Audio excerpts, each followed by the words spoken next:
ఇచ్చిన సమాచారాన్ని అందించే ప్రయత్నం చేసిండ్రు. శ్రీధర్ బాబు గారు అందించిన సమాచారానికి అదనంగా కొంత ఇలాంటి శాఖ నేనే ప్రత్యక్షంగా నిర్వహిస్తున్నా.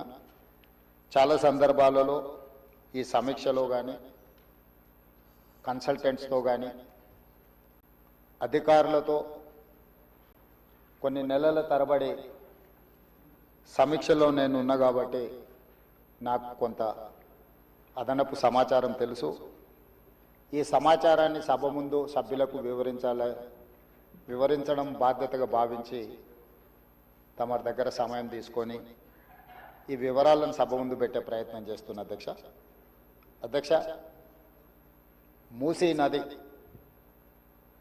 వికారాబాద్ జిల్లా అనంతగిరి కొండల్లో మొదలయ్యి నల్గొండ జిల్లా వాడపల్లి దగ్గర కృష్ణానదిలో కలుస్తుంది.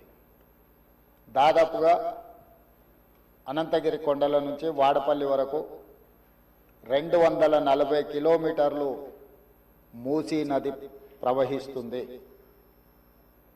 ఈ మూసీ నది మూసీ ఒకటే లేదు అధ్యక్ష, ఇందులో ఈసా నది కూడా ఉంది.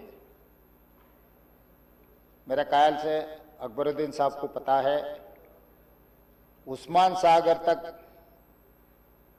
सागर से नीचे भापू घाट तक मूसी नदी आएंगे. हिमायत सागर के ऊपर ईसा नदी है, वो नदी आके भापू घाट में, ये दो नदियों का संगम, इसीलिए भापू घाट वहां बनाए. కన్యాకుమారి దగ్గర 2 సముద్రాలు 2 నదుల యొక్క సంగమం దగ్గర మహాత్మా గాంధీ గారి అస్థికలు ఏ విధంగా పెట్టినరో ఈరోజు వికారాబాదులో మొదలయ్యే మూసా, రంగారెడ్డి జిల్లాలో ఇతర ప్రాంతాల నుంచి మొదలయ్యే ఈసా నదికి సంబంధించి హిమాయత్ సాగర్ ప్రాజెక్ట్ ఉంది. మూసీ నదికి సంబంధించి ఉస్మాన్ సాగర్ ప్రాజెక్ట్ ఉంది, అంటే గండిపేట ప్రాజెక్ట్. ఈ 2 నదులు వచ్చి లంగరౌజ్ దగ్గర ఏదైతే బాపు ఘాట్ ఉందో అక్కడ ఈ 2 నదులు కలుస్తాయి. ఆ 2 నదుల కలయిక దగ్గరనే మహాత్మా గాంధీ గారి అస్థికలను పెట్టి బాపు ఘాట్ను నిర్మించడం జరిగింది. అధ్యక్ష, ఈరోజు నాగరికత నదీ పరివాహక ప్రాంతంలోనే పెరిగింది. ప్రపంచంలో ఏ నగర విస్తీర్ణమైన ఏ ప్రజల యొక్క నాగరికత అభివృద్ధి చెందిందంటే నదీ పరివాహక ప్రాంతంలోనే మానవుల యొక్క నాగరికత అభివృద్ధి చెందింది. నదీ పరివాహక ప్రాంతాలలోనే గ్రామాలు కానీ పట్టణాలు కానీ నగరాలు కానీ నిర్మించడం జరిగింది. ఈ నదీ పరివాహక ప్రాంతంలో నిర్మించిన గ్రామాలు మనకు ప్రతి ఊరికి ఆనుకొని చెరువు ఉంటుంది. ఊరి యొక్క తాగునీరు సాగునీరు అవసరాలు తీర్చడానికి పట్టణాలలో కూడా మీరు పెద్ద పెద్ద లేకులు చూసారు.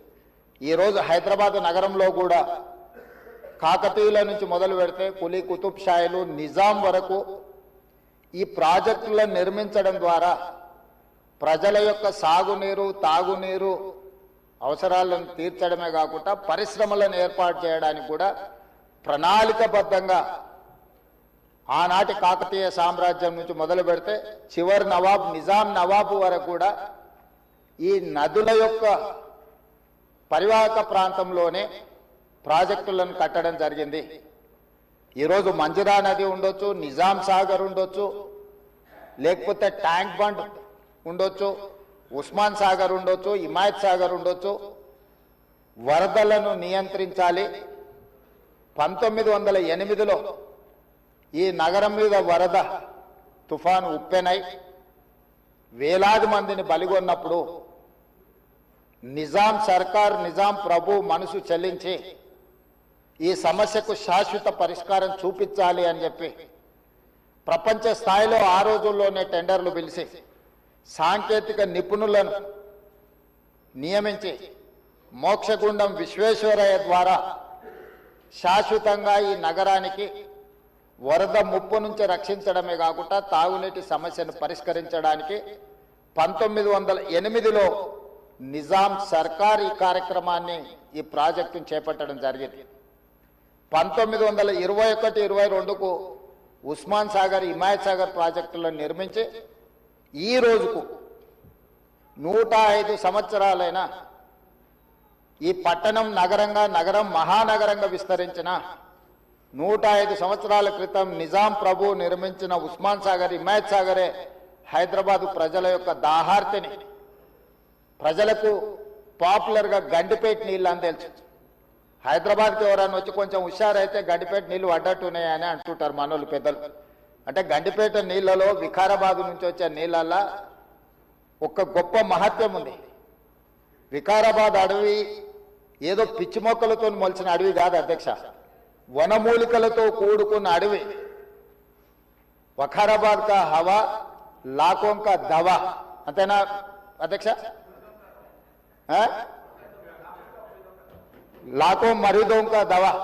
టీబీ వచ్చిన వాళ్ళని తీసుకెళ్లి వికారాబాదులో వదిలేస్తే అక్కడ 3 నెలలు ఉంటే నేచరే వాళ్ళని క్యూర్ చేసే విధంగా, అంటే నిజాం వికారాబాద్ అడవులను పిచ్చి మొక్కలతో కాకుండా వనమూలికలతో కూడుకున్న చెట్లను నాటి వాటిని పెంచడం వల్ల వికారాబాదులో టెంపరేచర్స్ తక్కువ ఉంటాయి అధ్యక్ష.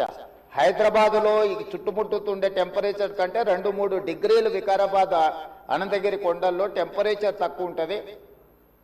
అక్కడ గాలి, అక్కడి నీరు చాలా గొప్ప వనమూలికలతో కూడుకున్నది.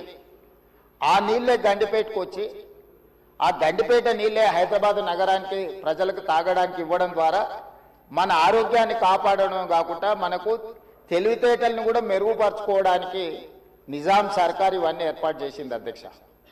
కాలక్రమేణా స్వతంత్రం వచ్చింది, సాంకేతిక నైపుణ్యం పెరిగింది.